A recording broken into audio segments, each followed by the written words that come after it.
ஏய், பணம் இல்லாம எப்படி வாழறது? எளிமையா வாழ்ந்தா போதும் மாதவா. எப்படி சிக்கனமா வாழ்றதுன்னு நம்ம குழந்தைக்கு கத்து கொடுத்தாலே போதும். ஆனா நீ இப்ப இருக்கிற மனநிலைமைய பார்த்தா நமக்கு குழந்தை பிறக்கிறத கூட ஒரு கடமையா தான் செய்வேங்கிற மாதிரி தெரியுது. என்னடி? என் கூட நீ குடும்பம் நடத்தணும்னு நினைக்கல. எனக்கு நிறைய நகை போட்டு ஷோகேஸ் பொம்மை மாதிரி கண்ணாடி பெட்டிக்குள்ள வச்சு ஊர் உலகத்துக்கு காட்டணும்னு நீ ஆசைப்படுற. கார்லயே குடும்பம் நடத்தலான்னு தவிச்சுக்கிட்டு இருக்க.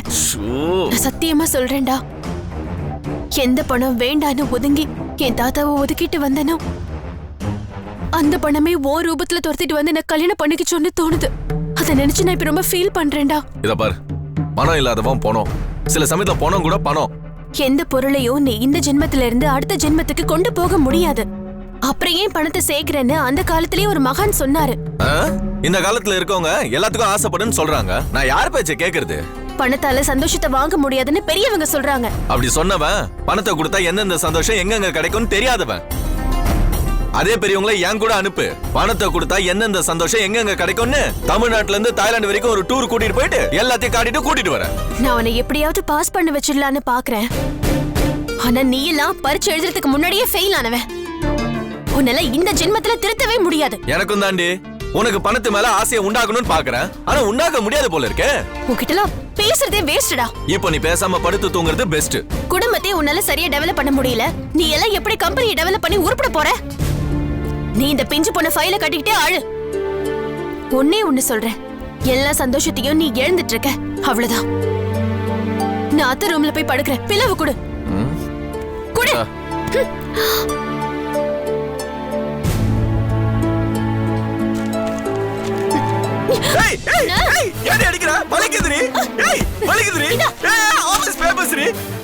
என்ன நினைச்சிட்டு இருக்க?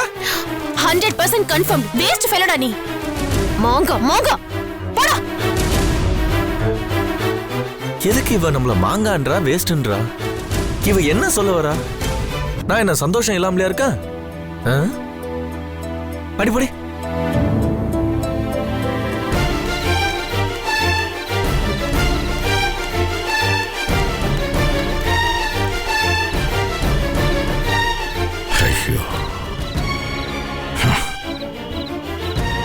கொஞ்ச நேரத்துக்கு முன்னால் வந்திருக்கலாம், இல்லை யார்ட்டையாவது வாங்கி வைக்க சொல்லியிருக்கலாம். இப்போ யார்கிட்ட போய் கேட்கறது? பியூன்ட்டு கேட்கலாமா? பியூன்ட்டியும் இருக்குமான்னு தெரியலையே. ஐயோ, உன் ஃப்ரெண்டுங்க யாருக்காவது ஃபோன் பண்ணி கேட்கலான்னா யார் யார் ட்ரிங்க்ஸ் சாப்பிடுவாங்கன்னு தெரியலையே. முதல்ல நாளைக்கு ஆஃபீஸ் போனதும் யார் யாரெல்லாம் ட்ரிங்க்ஸ் சாப்பிடுவாங்களோ அவங்க நம்பர்லாம் வாங்கி வச்சுக்கணும். அப்பதான் சரிப்பட்டு வரும். இப்போ குடிச்சே ஆகணுமே. ஒருவேளை ஷட்டரை போட்டுட்டு உள்ளே இருப்பாங்களோ, தட்டி பார்த்துருவோம். சார் சார் சார், உள்ள யாராவது இருக்கீங்களா? சார் சரக்கு வேணும், எக்ஸ்ட்ரா காசு வேணா கொடுத்துறேன் சார். சார் சார், உள்ள யாரும் இல்லை போட்டிருக்க. என்ன நம்ம நிலைமை எப்படி ஆகி போச்சு? யாருக்கிட்ட போய் கேட்கறது?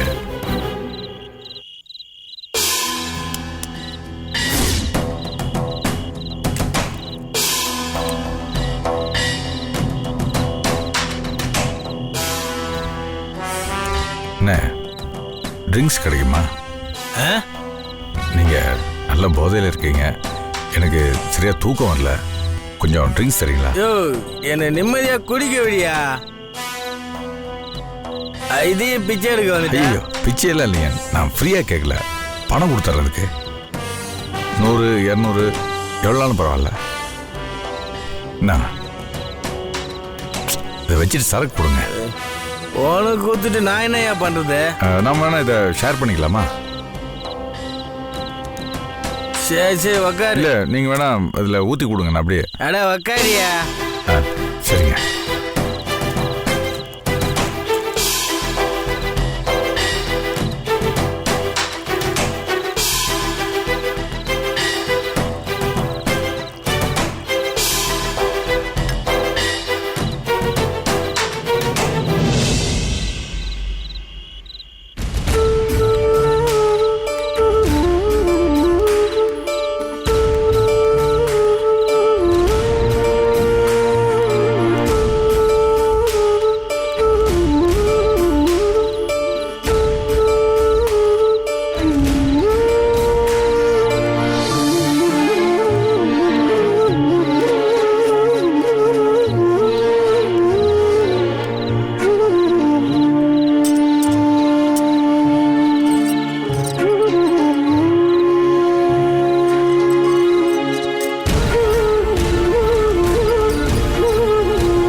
சரசு நீயாவது தூங்கு. தூக்கம் வர மாட்டேங்குது சரசு. சரசு நீ என்ன எனக்கு உயிர், நீதான் எனக்கு உலகம், நீதான் எனக்கு எல்லாமே. குடிச்சிட்டு வந்திருக்கு சரசு. ஏன் குடிச்சிட்டு வந்து தெரியுமா? அந்த ஆண்டவனுக்கு மட்டும்தான் தெரியும். குழந்தை இழந்த வேதனை என்னாலும் தாங்க முடியல சரசு. அதனாலதான் குடிச்சேன். என்ன மன்னிச்சிரு சரசு, என்ன மன்னிச்சிரு.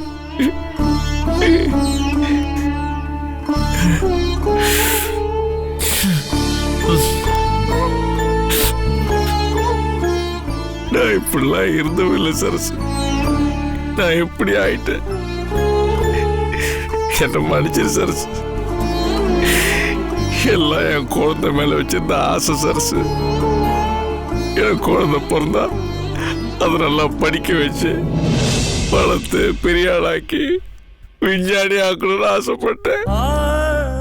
எல்லா ஆசையிலும் மண்ணு விழுந்துருச்சேன் சரசு. எதுக்காக நான் இருக்கணும் சொல்லு? என்னால முடியல சரசு, முடியல. அதனாலதான் குடிச்சிட்டேன். என்ன மன்னிச்சிரு, என்ன மன்னிச்சிரு சரசு, என்ன மன்னிச்சிரு.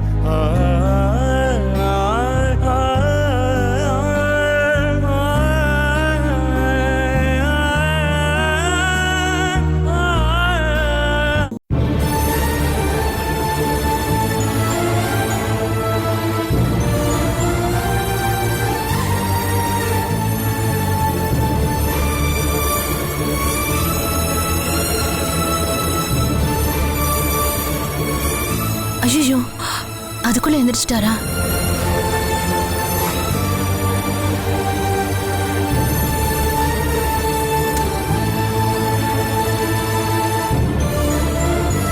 இவ்ளோ சீக்கிரம் எங்க போனாரு? ஒருவேளை வாக்கிங்க்கு போயிருப்பாரோ?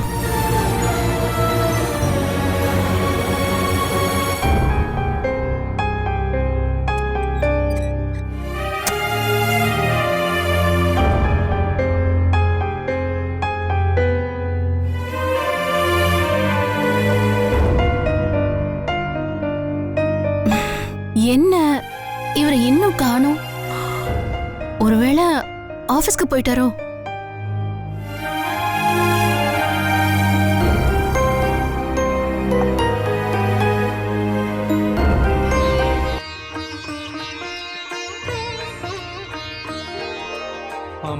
ரூம்குள்ள ரிங் சத்தம் கேக்குது. அம்மாவை வணங்காது உயர்வில்லையே. நேரில் நின்று பேசும் தெய்வம் பெற்ற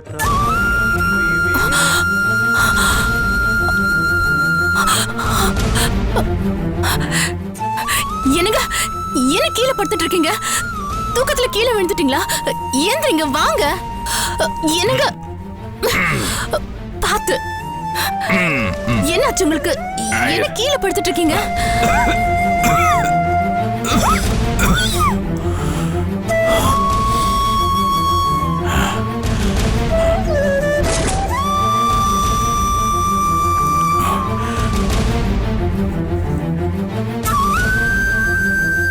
குடிச்சிருக்காரா?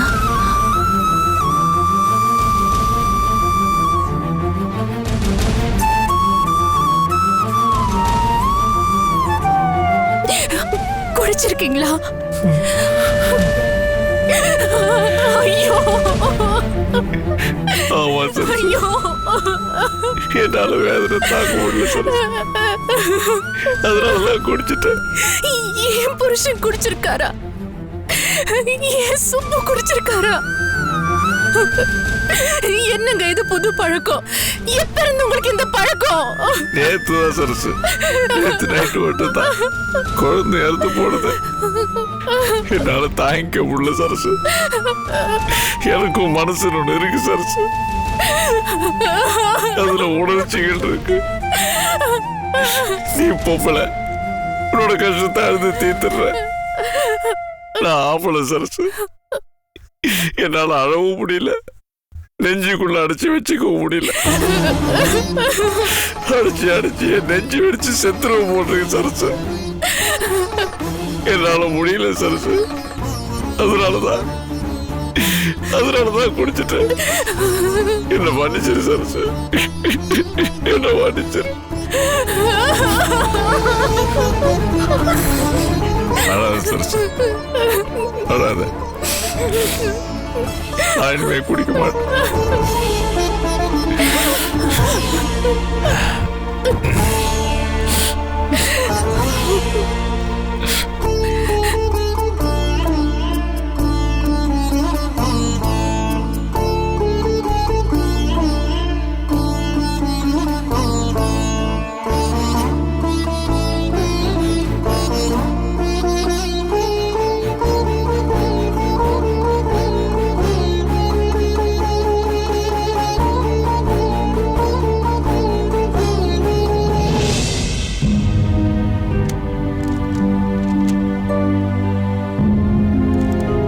சார் இங்க பாருங்க.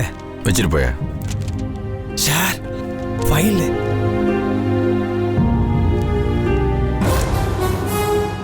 கவிதா சிஸ்டர், பத்ரகாளியின் ஹெவி வெயிட். என்ன இது? சார் நீங்க தானே கவிதா சிஸ்டர் பத்தி உங்ககிட்ட எதுவுமே சொல்லக்கூடாது சொன்னீங்க, அதனால தான் எழுதி காமிச்சிருக்கேன். சரி, கவிதா சிஸ்டர் ஓகே, அதனால பத்ரகாளியின் பத்ரகாளி அம்மன் கோயில் சார். ஓ அது சரி, அதனால ஹெவி வெயிட். ரொம்ப நேரமா வெயிட் பண்ணிட்டு இருக்காங்கன்னு அர்த்தம். என்ன சார் உங்களுக்கு இங்கிலீஷே தெரியாதா சார்? யாருக்கு? எனக்கு. ஏன் இங்கிலீஷை கோலம் பண்றீங்க? அப்படியா சார்? நம்ம அக்கௌண்டன்ட் அந்த லட்சத்துல எழுதி கொடுத்திருக்கார் சார். இது அக்கௌண்டன்ட்டுக்கும் தெரியுமா? பின்ன இந்த அளவுக்கு நீட்டா எழுதுறதுக்கு அவரை விட்டா வேற யாரு இருக்காங்க சார் நம்ம ஆபீஸ்ல? இது நீட்டு. போயா சார் நீங்க முதல்ல போங்க சார். பத்ரகாளி அம்மன் கோயில் இருக்கிற சிஸ்டர் பத்ரகாளி அம்மன் அம்மா ஆயிட போறாங்க சார். போயா. சரி சார்.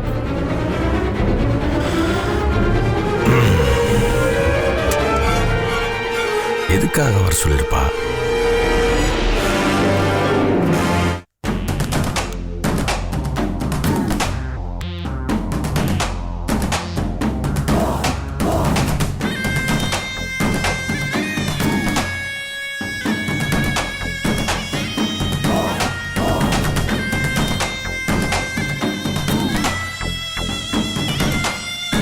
என்ன கவிதா, எதுக்காக வர சொன்னீங்க? அது வந்து நைட்டு ஃபுல்லா நான் தூங்கவே இல்லை. எல்லாம் உங்களால தான். நான் என்ன பண்ணேன்?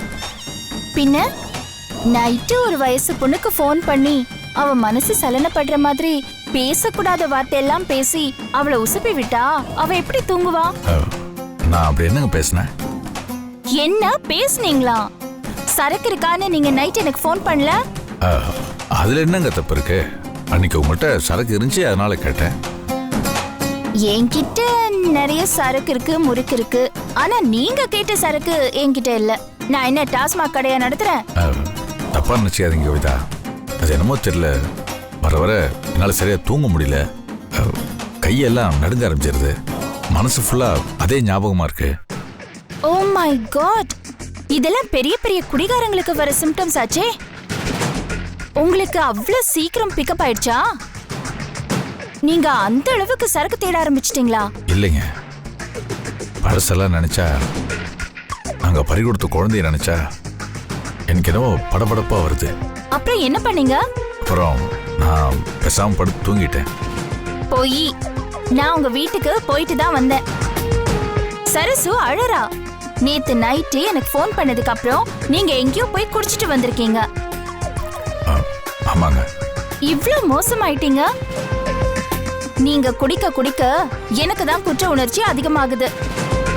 என் வீட்ல தானே அந்த பழக்கத்தை ஆரம்பிச்சீங்க.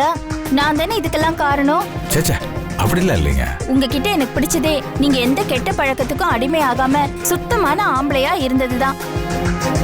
இப்ப சரக்கு அடிச்சு சாக்கடையே தூர் வர ஆரம்பிச்சிட்டீங்க. உங்களை யாராவது வைன் ஷாப் பக்கம் பார்த்தா அது கௌரவமா இருக்குமா?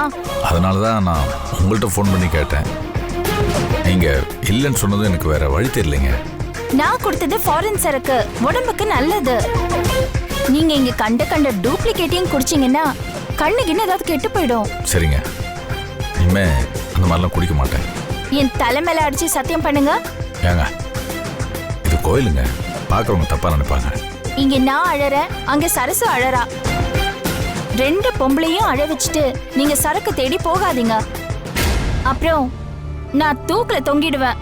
என்ன கவிதா, எதுக்கு இப்படிலாம் பேசுறீங்க? இனிமே தயவு செஞ்சு டாஸ்மார்க் கடை பக்கம்லாம் போகாதீங்க. உங்களுக்காகவே நான் ரைடுக்கு போறேன். எல்லாம் என் தலை எழுத்து. நீங்க ஃபோன் பண்ணி கேட்டதுக்கு அப்புறம் என் மனசு கேட்கல. ஆனா இதுதான் கடைசி. இதுக்கப்புறம் நீங்க எதுவும் கேட்க கூடாது, சரியா? சரிங்க. சரி, நான் கிளம்புறேன். பாய்.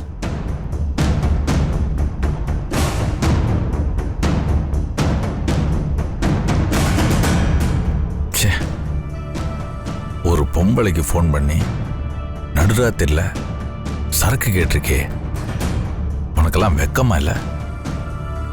மானம் கெட்டவன, ஒண்ணு அந்த பழக்கத்தை விட்டு வந்துரு, இல்லைன்னா செத்து போயிரு. இன்னைக்கு ஒரு முடிவு எடுக்கணும். இனிமே குடிக்கூடாது.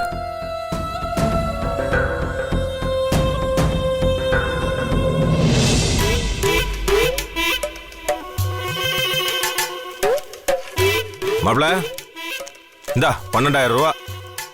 10 நாளா சரியா வியாபாரமே இல்ல. இப்ப 10 நிமிஷத்துல 12,000 ரூபாய் வியாபாரம். இது எப்படி இருக்கு தெரியுமா? இந்த கிரிக்கெட்ல பேட்ஸ்மேனுங்க எல்லாம் சேர்ந்து அடிச்சா நல்லா அடிச்சு ஸ்கோர் 500ன்னு கொண்டாந்து நிறுத்திடுவானுங்க. அதே சொதப்பனானுங்கன்னு வைய, எல்லாரும் டக்கு டக்குன்னு அவுட் ஆகி அப்படியே 50ல கொண்டாந்து நிறுத்திடுவானுங்க. அப்படி இருக்குது நிலைமை. என்ன மாப்ள, இந்த உலகத்திலே ரொம்ப கொடுமையான விஷயம் என்ன தெரியுமா மாப்ள? நம்ம அடிச்ச ஜோக்கு நம்மளே சிரிக்கிறது. கொஞ்சம் சரியா மாப்ள? அப்படி என்னதான் உனக்கு இந்த பூமியை புரட்டி போற அளவுக்கு யோசனை? இல்ல மாமா, சங்கர். சரி போதும். சங்கர் நல்லவனா கெட்டவனா? அவன் தாத்தா சொத்த ஆட்டையை போட்டானா இல்லையா? அவன் டிஃபன் சாப்பிட்டானா இல்லையா? அவன் பைக்குக்கு பெட்ரோல் போட்டானா இல்லையா? என்ன பின்ன அடுத்தவன் பிரச்சனை உனக்கு எதுக்கு? ஏதோ எம்டி போஸ்ட்ல கொஞ்ச நாள் உட்காந்தீங்க, தாத்தா கம்பெனில வேலை செஞ்சீங்க, அதோட விட்டுற வேண்டியதானே? இப்ப அவன் வழியில போயிட்டான், நீயும் உன் வழியில போக வேண்டியதானே?